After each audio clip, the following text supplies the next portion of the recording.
Hola a todos, esto es MIR64 y bienvenidos a esta serie de vídeos en la que nos disponemos a corregir el MIR Convocatoria 2019-2020. En este séptimo vídeo vamos a ver de la pregunta 108 a la 127, así que empecemos. En la siguiente pregunta nos piden que marquemos la incorrecta sobre el linfoma folicular. Entonces, por favor, intentad responder esta pregunta aunque no tengáis ni idea de hematología, porque os prometo que es más fácil de lo que parece. Bien, el linfoma folicular es una neoplasia linfoide y, por tanto, al menos como norma general, se desarrolla a partir de los ganglios linfáticos. Por lo tanto, la opción incorrecta es la 2, que nos dice que derivan de la médula ósea. La opción 1 es correcta, puesto que el linfoma folicular es el segundo linfoma más frecuente, después del linfoma difuso de células grandes B. La opción 4 es cierta. El linfoma folicular solo se trata en pacientes sintomáticos, porque es un linfoma indolente. En las siguientes diapositivas os dejo una imagen del linfoma folicular, una tabla de lo que me parece más importante de los linfomas no Hodgkin y una imagen de un linfoma de Burkitt, que también es un tipo de linfoma no Hodgkin. En la siguiente pregunta nos piden la incorrecta sobre la listeria, así que vayamos opción por opción. La opción 1 es cierta, la listeria es un bacilo gram positivo catalasa positivo. Las opciones 2 y 3 también son ciertas. La listeria está ampliamente distribuida por el suelo, aguas residuales y vegetación en descomposición, y tanto el hombre como los animales pueden ser portadores asintomáticos. En cuanto a la opción 4, ¿cuál es el tratamiento de la meningitis por listeria? El tratamiento es ampicilina. Es cierto que se suele asociar una cefalosporina de tercera generación como cefotaxima o ceftriaxona, pero estas no cubren la infección por listeria. Por eso, esta es la opción falsa. En la siguiente diapositiva os dejo el tratamiento de las meningitis. Por cierto, esta fue quizás la pregunta más esperable del MIR de este año, ya que, después de todo un verano hablando de carne mechada por listeria, todos nos esperábamos que cayera la listeria en este MIR. Ahora queda por ver si en el siguiente examen caerá alguna pregunta relacionada con el coronavirus. La siguiente es otra pregunta donde lo importante es no liarse. Nos presentan un paciente con clínica miccional compatible con patología prostática.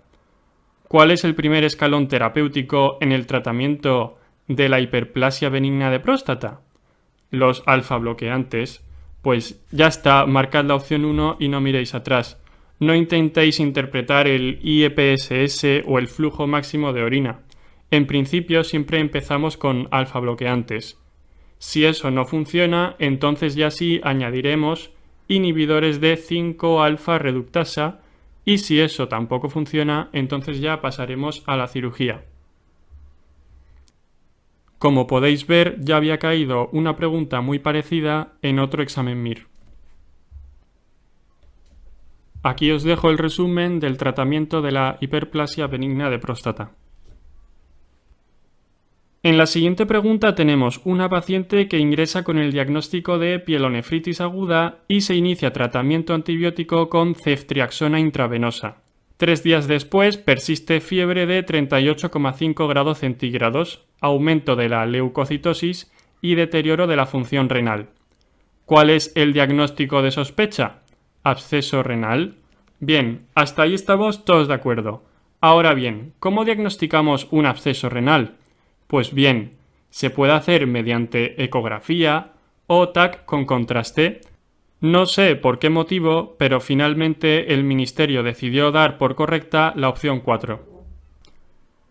Aquí os dejo cómo se vería un absceso renal en ecografía y en TAC con contraste. La siguiente pregunta es un poco triste que caiga en el MIR, porque es una pregunta puramente teórica y que no aporta nada en mi opinión. Nos piden el estadio de enfermedad renal crónica de este paciente y la opción correcta es la 3, estadio G3B A3. Si queréis, lo podéis confirmar en esta tabla. En la siguiente pregunta nos piden que marquemos la falsa sobre la nefropatía membranosa. La opción 1 es cierta. El 75% de las nefropatías membranosas son de etiología primaria, es decir, que ocurren sin la existencia de una causa aparente, como pueden ser el lupus eritematoso sistémico, cáncer de pulmón o la toma de un fármaco como el captopril. La opción 2 es más complicada, pero también es cierta. Los estadios de afectación glomerular en la nefropatía membranosa no predicen el pronóstico de esta enfermedad. La opción 3 es cierta. Los anticuerpos frente al receptor de fosfolipasa A2 suelen ser positivos en las formas primarias. En cuanto a la opción 4, que nos dice que esta glomerulonefritis tiene una respuesta muy favorable al uso de corticoides, ¿con qué otra glomerulonefritis que también causa síndrome nefrótico creéis que nos están intentando engañar?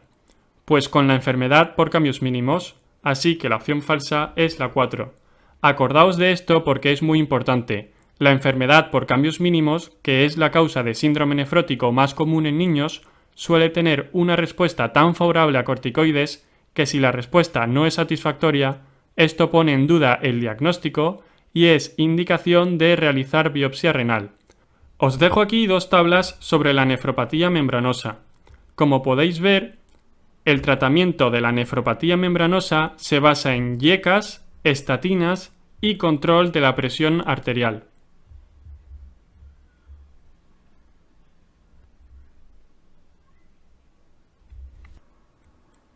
La siguiente pregunta es muy sencilla. Nos presentan 3 patologías que pueden cursar con acidosis metabólica con anion gap elevado y una que no, y nos piden que marquemos la que no.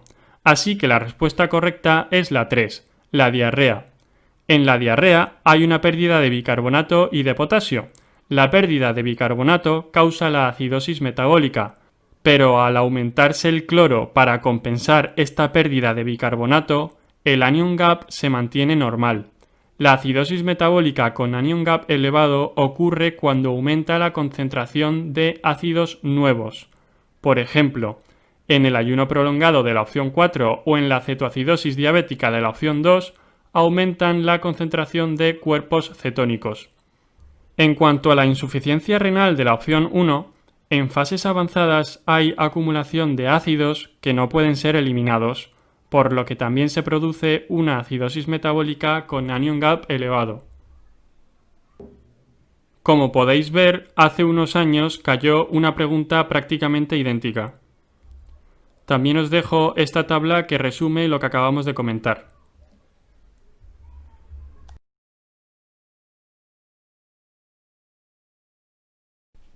En la siguiente pregunta nos presentan una mujer joven con tos no productiva, fiebre y dolor pleurítico de un mes de evolución. El análisis del líquido pleural muestra un exudado linfocítico con un nivel de ADA de 59.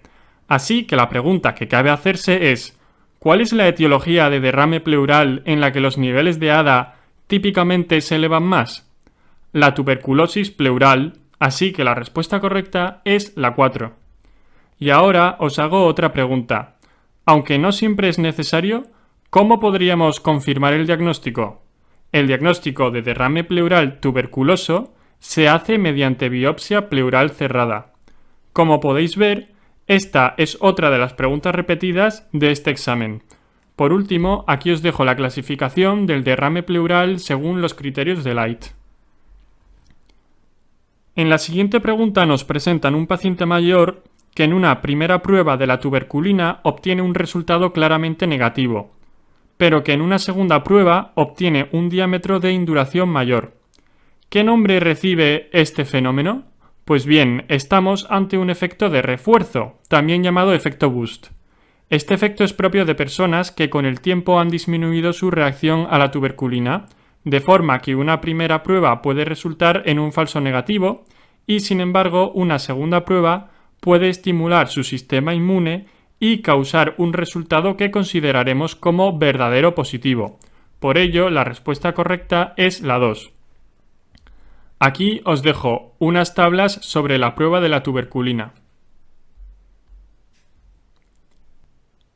En la siguiente pregunta nos piden qué tratamiento no es apropiado en la proteinosis alveolar. Es una pregunta muy difícil. pero la respuesta correcta es la 2, los corticoides.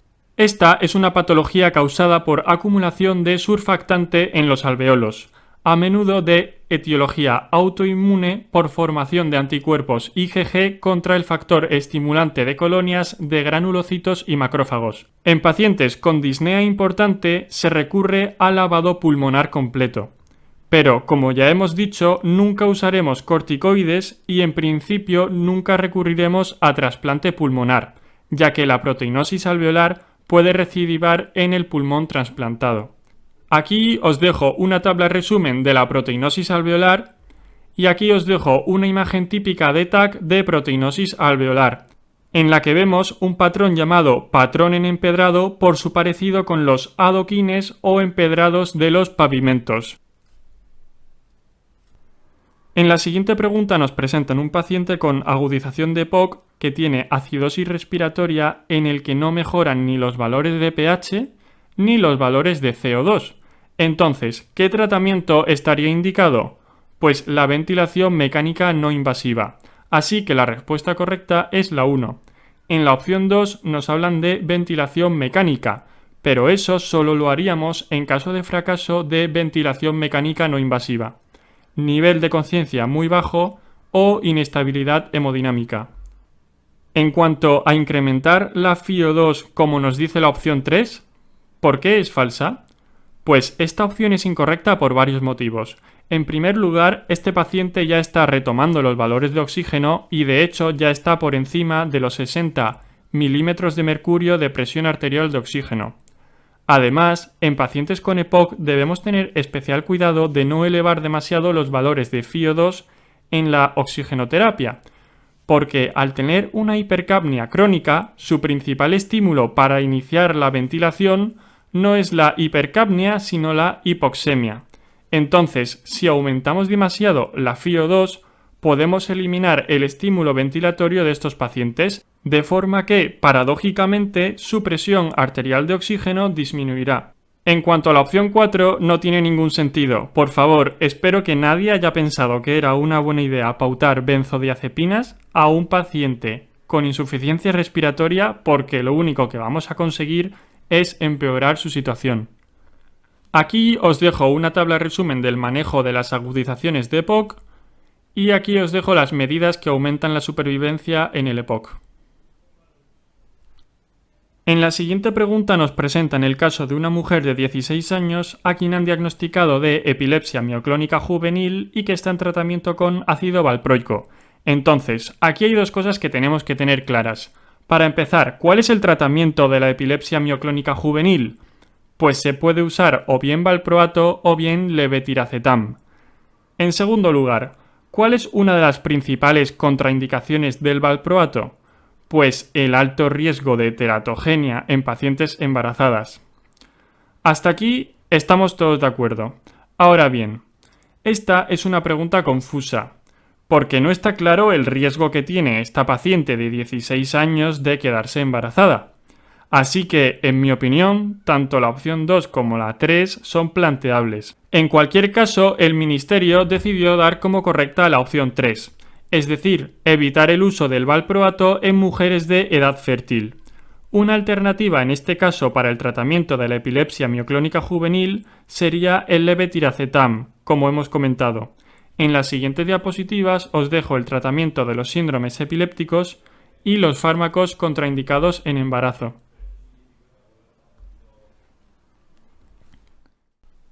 En la siguiente pregunta nos presentan un paciente con hipertensión arterial y hematomas lobares, es decir, hematomas superficiales.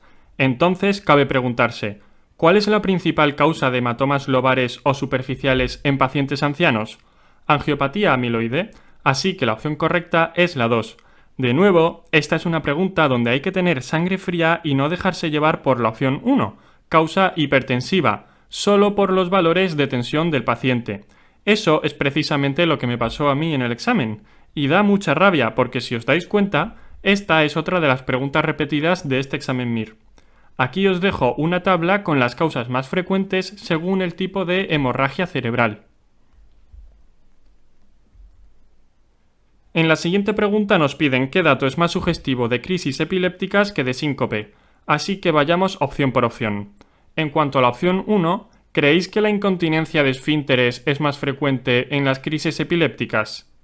Pues la verdad es que puede ocurrir en ambas, pero sí es cierto que la incontinencia de esfínteres es más frecuente en crisis epilépticas, así que esta pregunta, en mi opinión, debió ser anulada. En cuanto a la opción 2, ¿creéis que la cianosis facial es más frecuente en crisis epilépticas?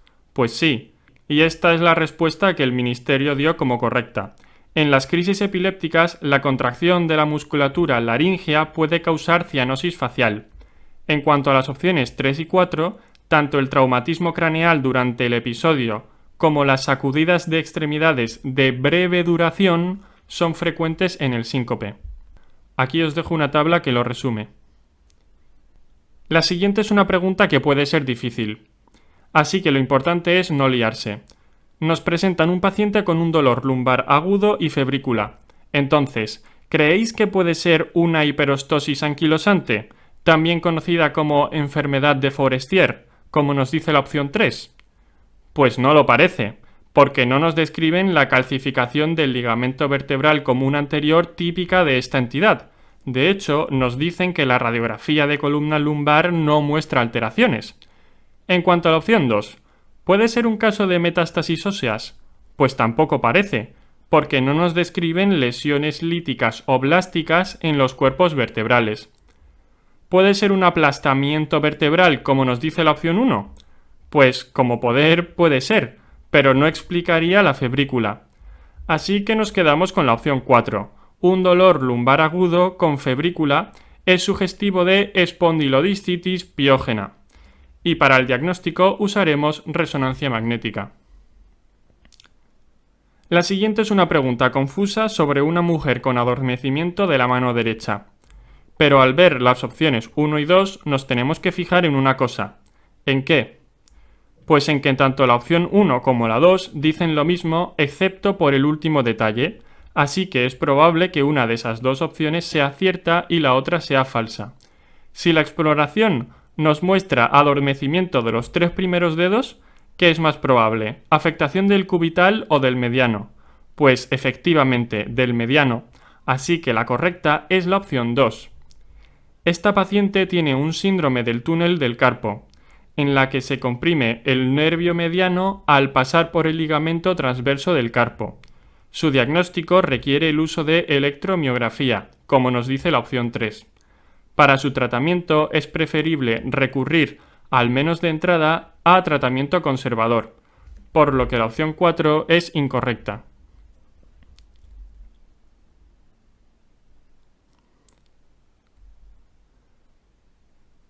La siguiente pregunta es un despropósito, al menos en mi opinión. Nos piden que marquemos la falsa sobre la arteritis de la temporal. En cuanto a la opción 1, no hay dudas de que es cierta. La arteritis de la temporal afecta a personas de raza blanca mayores de 50 años. Con respecto a la segunda opción, es cierto que en la arteritis de la temporal se puede desarrollar aneurismas en arterias de gran calibre, como la aorta. Pero, ¿ocurre eso en 1 de cada 4 pacientes? Porque claro, según el texto que consultes, esos porcentajes cambian. En cuanto a la opción 3, tampoco hay dudas de que es cierta. La pérdida de visión es una de las complicaciones más graves y frecuentes de la arteritis de la temporal. En cuanto a la opción 4, debo admitir que es claramente incorrecta. Pero vamos, saber esto es un dato demasiado concreto en mi opinión. La máxima incidencia de la arteritis de la temporal es en pacientes de 75 años, no en la sexta o en la séptima décadas de vida. Aquí os dejo un resumen de la arteritis de la temporal. En la siguiente pregunta nos piden que marquemos la cierta sobre el síndrome de Leriche. Debo decir que esta pregunta, en mi opinión, es de las más sucias de la convocatoria. ¿Por qué? Porque tú lees la opción 1, la marcas como cierta y sigues con tu examen. ¿Y cuál es el problema? Que en el síndrome de Leriche, en fases avanzadas, puede aparecer la famosa tríada de impotencia, ausencia de pulsos distales y claudicación de miembros inferiores, pero no claudicación plantar. Es una sutil diferencia, pero fue suficiente para que el Ministerio considerara esta opción como incorrecta.